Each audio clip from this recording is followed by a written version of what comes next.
"But who do you say that I am?" "You are the Christ, the Son of the living God." This is Peter's response to Jesus' question. And it's from Peter's answer that the foundation of the church gets built. But you know, this question, "Who do you say that I am?" was just not directed towards Peter. But this question was directed toward all of Jesus' disciples. "Who do you say that I am?"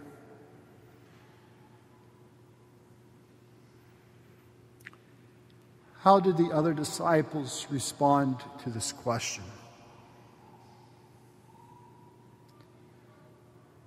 In our scriptures today, we don't hear the response of the other disciples,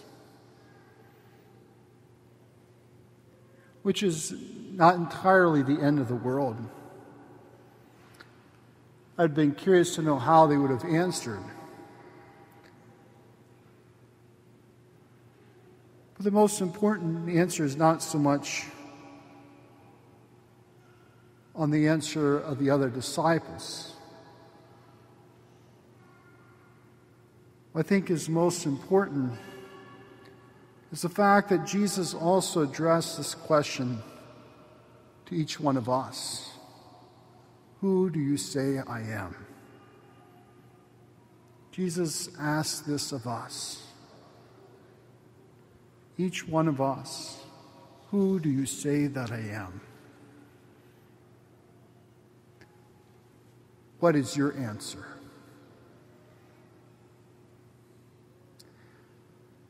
I think many of us would answer this question routinely. I think many would answer this question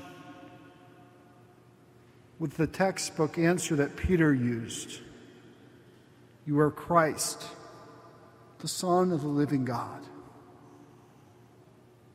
Which this is a good answer, and it's the right answer. You know, to have good routine answers, textbook answers, you know, most of the time these answers are right answers. In some ways, these answers say that we've been trained well.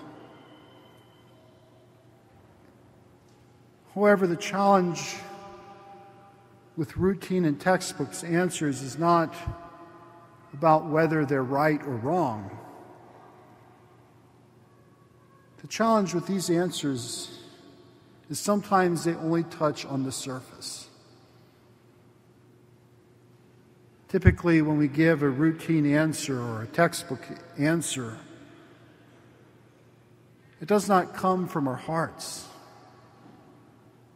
but more likely, it just comes from the top of our heads.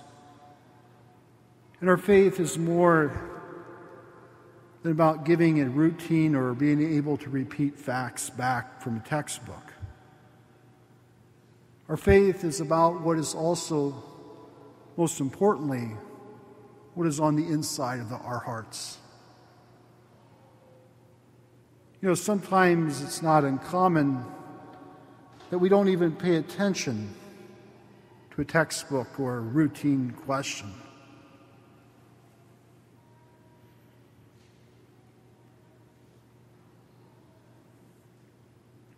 We just sometimes assume the answers.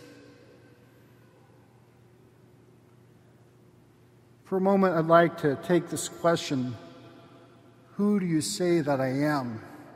and just put it aside and ask another routine question. How are you doing? This question is very routine. A question that we may ask people many times throughout the day.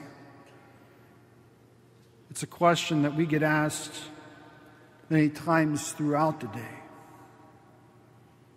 A question that is meant to show general concern for another person. How are you doing? Yet it's so very routine that we could be having a rotten day, and we would naturally respond and say, I'm doing good. Or we could ask the same question of another person, how are you doing? And we would expect them to say, I'm doing well or good. And they could tell us, I'm having a terrible day. And we could miss the question and say, that's good.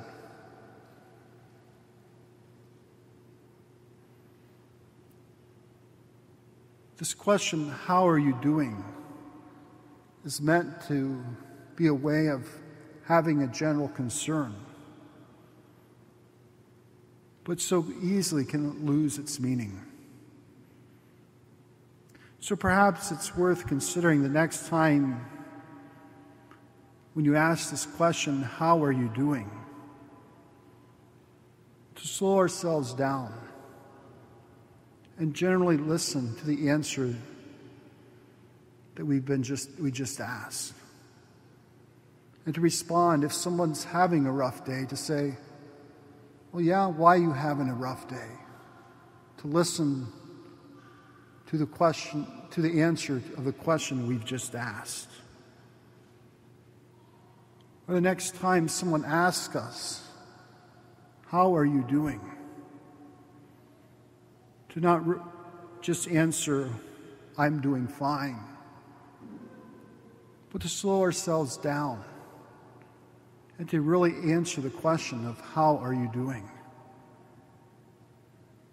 Sometimes it's worth saying, I'm not doing so well. Perhaps they might actually take the time to listen.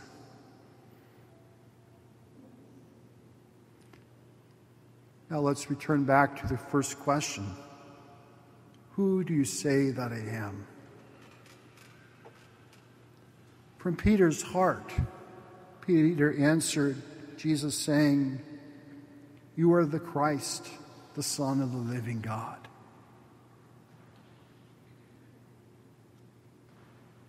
Peter may have known this from his head, but he also believed it with his heart. It's in believing that Jesus was the Christ in his heart that the church gets built.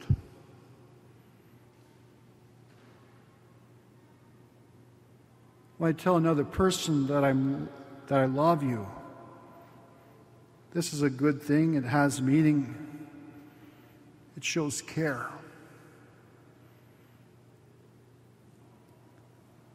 But when I actually take the time, when I make sure I have the person's undivided attention, I look the person in the eyes and generally tell the person from my heart that I love you.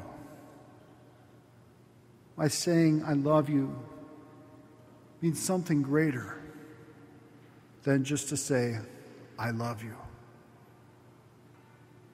In just the same way as we answer the question, who do you say that I am?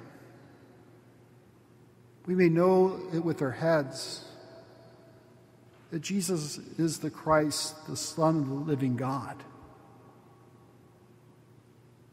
But do we believe it in our hearts?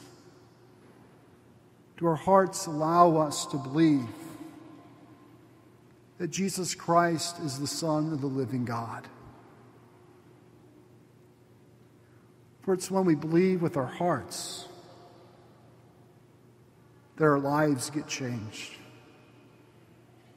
It's in believing this with our hearts that our God touches our own hearts. And it's in believing with our hearts that the Lord gives us the gift to change our world. as we receive the body and blood of Christ today,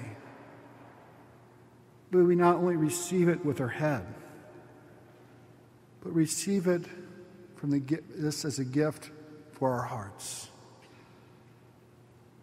For as we believe with our hearts, we are given the grace to go out and change our world for the better.